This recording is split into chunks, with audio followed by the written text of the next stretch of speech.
देखो, equity of KGF limited is 410, बोल रहा है इक्विटी कितना है केजीएफ लिमिटेड में, 410 करोड़ का इक्विटी है, ठीक है। एंड डेट जो है वो 170 करोड़ का है। Printer division segment values attributable to 74%। देखो, ये टोटल केजीएफ लिमिटेड है समझ लो, ठीक है, ये आपका केजीएफ है। तो इसमें 74% जो है वो प्रिंटर डिवीजन है, और बाकी ये 74% है, ठीक है।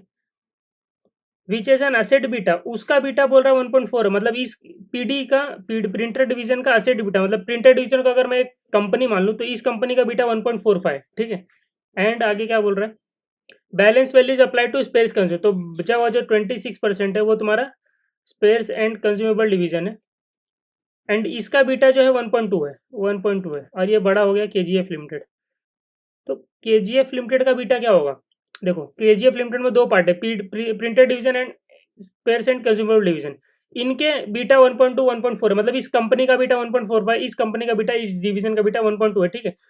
तो पूरा केजीएफ लिमिटेड का अगर मेरे को बीटा निकालना है, पूरे केजीएफ लिमिटेड का बीटा, तो 1.45 का 74%, 1.2 का 26%, वेट्स मार दूंगा तो पता चल जाएगा केजीएफ लिमिटेड का बीटा कितना है, बराबर। ऐसे निकालेंगे पूरे केजीएफ लिमिटेड का बीटा। आगे क्या बोल रहा है, केजीएफ लिमिटेड में जो डेट है उसका बीटा 0.24 है, ओके। तो इस बार बता दिया डेट बीटा भी है 0.25, डेट नाम की चीज भी उसका भी बीटा है, ठीक है।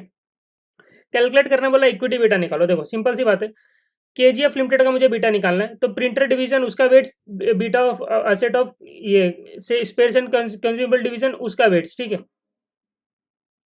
दोनों का वेट्स मार देंगे, तो मैंने यहाँ पे बताया था 1.74 का 1.45 का 74% करो इंटू 74%, एंड 1.2 का 26% करो, तो आगे 1.385, तो 1.385 आ गया beta asset of KGF limited. KGF limited मतलब पूरी कंपनी का बीटा आ गया तुम्हारा 1.385। पहले कैसा ये दिया रहता था कंपनी का बीटा, बट इस बार कंपनी में दो डिवीजन है, तो दोनों डिवीजन का वेट्स मार दिया, पता चल गया पूरे कंपनी का बीटा 1.385, ठीक है। अब इक्विटी बीटा निकालने बोला है, तो देखो कैसे निकलता था, बीटा ऑफ टोटल कंपनी का बीटा में दो होता है ना, इक्विटी का बीटा और असेट का, इक्विटी का बीटा और डेट का बीटा। तो इक्विटी का बीटा और डेट का बीटा उसका वेट्स मार दिया तो आ जाएगा कंपनी का बीटा, ठीक है। तो ये आ जाएगा 1.385 दिया हुआ है, बीटा ऑफ इक्विटी निकालना है। अब देखो यहाँ पे ये लोग ने मतलब 410 इक्विटी और डेट 170 करोड़ है, 410 इक्विटी है, 170 करोड़ का डेट है, तो टोटल 580 करोड़ है। बट टैक्स रेट कुछ दिया नहीं हुआ है, अगर टैक्स रेट दिया होता तो मैं क्या बोलता था, डेट 170 नहीं 170 माइनस 30% कर देता था, तो मैं बोलता था 119 है और ये 410 है, तो मैं ये टोटल लेता था आपका 529, फिर ये वेट्स लेता था, ठीक है। बट यहाँ पर ऐसा नहीं है, यहाँ पर आपको रेट नहीं दिया हुआ, रेट नहीं दिया तो जो है वही लेना पड़ेगा, ठीक है। तो weight of equity 410 out of 580 and debt का वेट 170 आउट ऑफ 580। डेट का बीटा भी दिया हुआ इस बार 0.25, अदरवाइज जीरो रहता था अपन जीरो कर देते थे इसको पूरा। देखो यहाँ पे नेक्स्ट क्वेश्चन नंबर 2 में ही किया था अपन ने, यहाँ पर बीटा ऑफ डेट जीरो कर दिया क्योंकि दिया ही नहीं था, ठीक है। और यहाँ पे देखो इसको लिया है आउट ऑफ 80 था ना डेट, 80 माइनस 30% करके लिया, देखो 56 लिया, तो नीचे वेट चेंज है, बट यहाँ पे टैक्स रेट नहीं दिया तो अपन ने पूरा का पूरा ले लिया। अब देखो इन्फॉर्मेशन तो क्या कर सकते हैं, अब ये 1.385 बीटा ऑफ इक्विटी निकालना है, बीटा ऑफ डेट अपने को दिया हुआ तो ये निकाल सकते हैं 0.0703, उस साइड चला गया माइनस हो जाएगा, माइनस करके 1.3147 आ जाएगा, तो बीटा ऑफ इक्विटी आ जाएगा 580, उस साइड जाएगा 410 डिवाइड में चला 1.86 आ गया बीटा ऑफ इक्विटी। इतना समझ में आता है, मैंने बीटा ऑफ इक्विटी निकाल दिया 1.86, ठीक है। आगे क्या बोला सेकंड, एसेटन करो इक्विटी बीटा वापस से निकालो, if KGF limited decide to change its debt equity position by raising further debt, बोल रहा है उसने डेट इक्विटी रेशियो चेंज करना है। कैसे चेंज करना है कि वो फर्दर डेट रेस करेगा और नया नया डेट लेगा, and buyback equity shares at to have its debt equity ratio 1:9। अभी देखो इसका इसका टेक्निक देखो, ये क्या बोल रहा है, ये बोल रहा है मुझे जो डेट और इक्विटी है ना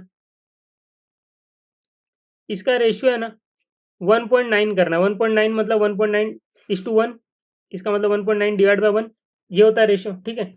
तो मतलब इक्विटी 1 होना चाहिए और डेट 1.90 होना चाहिए, तो टोटल कैपिटल कितना होना चाहिए, अगर मैं ऐसा बोलूँ टोटल कैपिटल अगर 2.90 है, टोटल कैपिटल अगर मेरा 2.90 है, तो उसमें बोल रहा है इक्विटी 1 होना चाहिए, जो इक्विटी है वो तुम्हारा 1 होना चाहिए, और जो डेट है वो 1.9 होना चाहिए, तो डेट इक्विटी रेशियो बनेगा ना 1.9 डिवाइड बाय 1, 1.9 हो जाएगा। तो ₹1 की इक्विटी के सामने डेट 1.90 चाहिए, ऐसा ये लोग बोलना चाह रहे, ठीक है। तो टोटल कैपिटल 2.90 होना चाहिए, 2.90 के सामने ₹1 का इक्विटी होना चाहिए, 1.90 का डेट होना चाहिए। टोटल कैपिटल है कितना मेरा 580 का, तो टोटल कैपिटल है देखो ना यहाँ पे, टोटल कैपिटल 580 है, तो अगर मैं ऐसा बोलूँ, अभी देखो, अभी अगर रेशियो आप देखोगे, अगर मैं इसको डेट इक्विटी ऊपर लिख दूँ, इसको डेट को ऊपर लिख दूँ 170 और इक्विटी को नीचे लिख दूँ 410,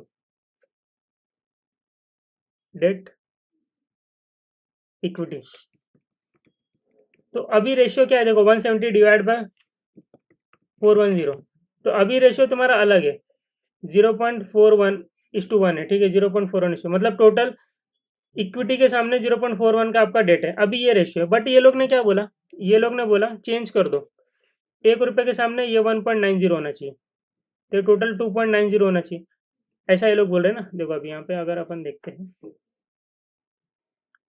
यहाँ पे किया हुआ है ना, ये देखो, तो this should be equal to 2.90 total, ठीक है, 2.90, तो ये मेरा टोटल तो 580 है, तो क्रॉस मल्टीप्लाई करके आपको पता चल जाएगा 580 इंटू 1.9 डिवाइड बाय 2.9, तो ये 380 का डेट होना चाहिए एंड 200 का आपका इक्विटी होना चाहिए। देखो ना, अगर मैं ऐसा करूँ, ऐसा नहीं करेंगे तो ऐसा कर लो, देखो 2.90 के लिए ये टोटल कैपिटल के सामने टोटल कैपिटल 580 है, ठीक है, इतनी बात समझ में आती है। तो 1 रुपये के लिए कितना, मतलब 1 रुपये इक्विटी है ना तुम्हारा, 580 डिवाइड बाई 2.90, तो ये आ जाएगा तुम्हारा 200, मतलब इक्विटी 200 का होना चाहिए और डेट आपका 380 का होना चाहिए। 380 कैसे, 580 में से 200 इक्विटी है तो डेट कितना होगा, 380 हो गया। अब आप रेशियो निकालो, 380 डिवाइड बाई 200 करो, 380 डिवाइड बाई 200, तो आ रहा है 1.9 का रेशियो, यही तो चाहिए था, 1.9 का रेशियो, यही ये लोग ने बोला था। इतनी बात समझ में आ गई, ऐसे इतनी बात समझ में आ गई। तो देखो अब मुझे इतना पता चला कि मेरे पास डेट और इक्विटी, अगर मैं ऐसा बोलूँ, पहले था 170, ये था 410, ठीक है, इतनी बात समझ में आती, यस सर, इतनी बात समझ में आती, पहले था ये 580। अब क्या हुआ, आगे चल के इन्होंने बोला कि डेट जो है वो 380 कर दो, तो चलो मैं इसको 380 कर देता हूँ। तो इसमें कितना और ऐड करूँ मैं, कितना ऐड करूँ, तो 380 माइनस 170 करो आप, तो 210 और ऐड करना पड़ेगा, ठीक है, 210 और ऐड करोगे तो 380 हो जाएगा। तो यहाँ से 210 निकाल भी दो, तभी तो मैच होगा, ये 200 हो जाएगा, फिर ऑटोमेटिक देखो 200 हो गया, ये 580 हो गया। तो अब 380 डिवाइड बाई 200, 1.9 का रेशियो भी आ रहा है आपका, ये मैच होगा, ठीक है। अब 380 में दो पार्ट है, 380 में दो पार्ट है, एक तो ये पुराना डेट है, ओल्ड, और नया वाला डेट 210, नया अभी अभी लोन लिया, ये ओल्ड है, ये सॉरी ये न्यू है, ठीक है। अब आगे इन्फॉर्मेशन कुछ और भी दिया क्या, हाँ दिया, देखो, एसेटन करो equity debt, equity beta, if KGL limited decided to debt equity position by raising further debt, और बोल रहा है 1.9 रेशियो करना है, ठीक है, डेट इक्विटी का।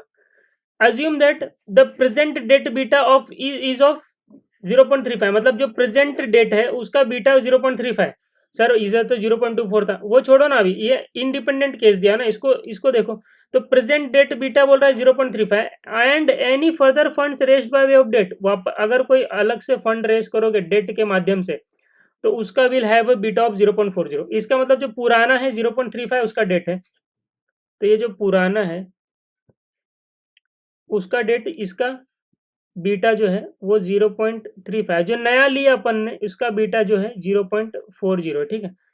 और इक्विटी बीटा तो अपने को फाइंड करना है, बीटा ऑफ इक्विटी तो फाइंड करना है, बट ओवरऑल कंपनी का बीटा अपन ने निकाल के रखा हुआ है 1.385, तो beta of debt plus beta of equity is equal to 1.385 होना चाहिए। देखो ना यहाँ पे निकाला तो था, ओवरऑल कंपनी का बीटा 1.385, ठीक है।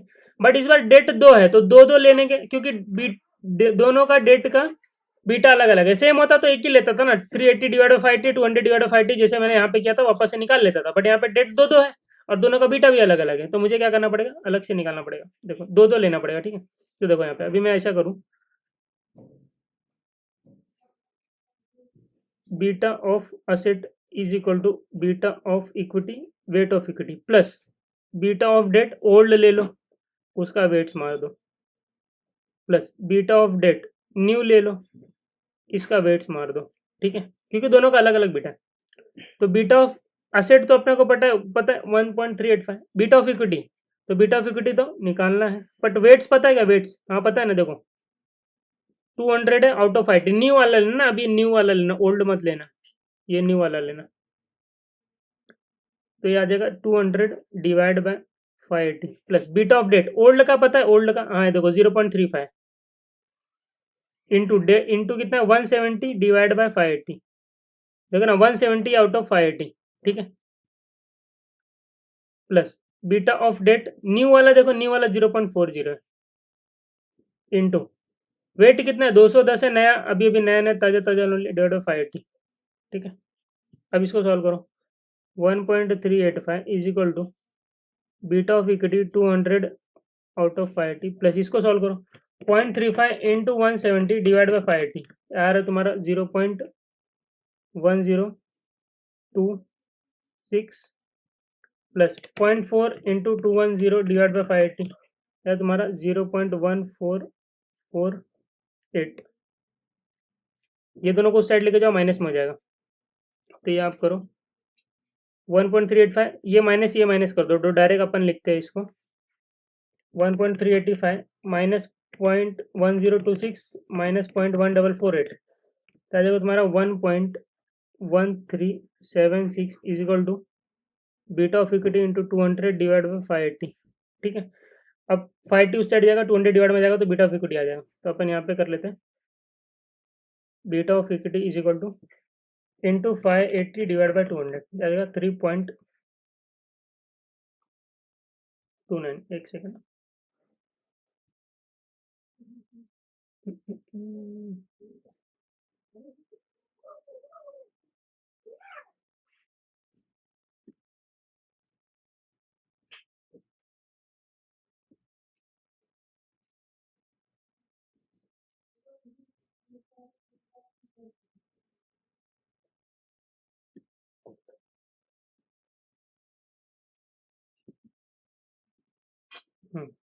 तो ये आ जाएगा तुम्हारा 3.299।